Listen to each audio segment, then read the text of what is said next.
Sound check tayo mga boss. D15 na mid. Pero ito pinatong ko lang. Trip ko lang. D15 na mid tayo mga boss. Ang load niyan, yung live PA na 15 inch. Ayun o. Ay, yung crown pala. Ito. Crown 50K. Yan ang, may kasama to. Halimaw box. Dideliver natin sa Pangasinan set. Tapos ito. Tingnan nyo to. Ikutan mo. Yan.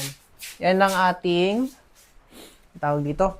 Twin tower na D12 mga boss. Yung sa likod niya, naka JBL na speak on.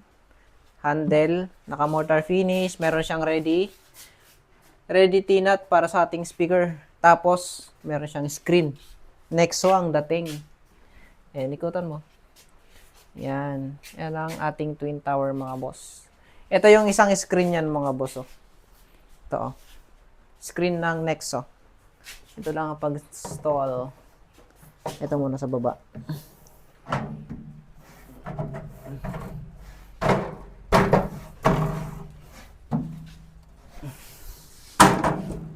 Diba? Napakaangas mga boss. Ang kapartner na to, yung D15 na dual doon sa labas. Ipapakita ko sa inyo yung kapag nakaset na. Bago i-deliver. So, pipicturean ko, i-vlog ko. Yan. Sound check natin mga boss. Ang tweeter nito yung Broadway BCS na 300 watts. Yan. Amplifier natin Joson mga boss. Yan.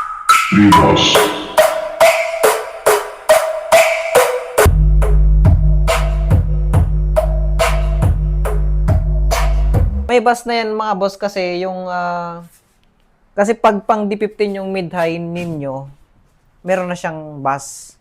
Kaya pag pang mid-high mga boss, mas maganda gagamitin itong mga D12 pa baba. D12 hanggang 6 inches.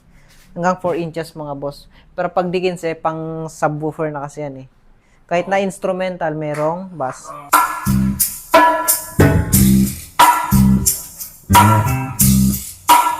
Soundcheck natin to mga boss pag hindi na maulan sa labas. Kasi ngayon bumabagyo dito, umuulan, hindi tayo makapag-soundcheck sa labas. Kaya, kapag set na siya mga boss kasama ng halimaw box dun sa labas, sa soundcheck natin yan bago natin i-deliver sa Pangasinan. Ito nga pala yung iba nating project mga boss.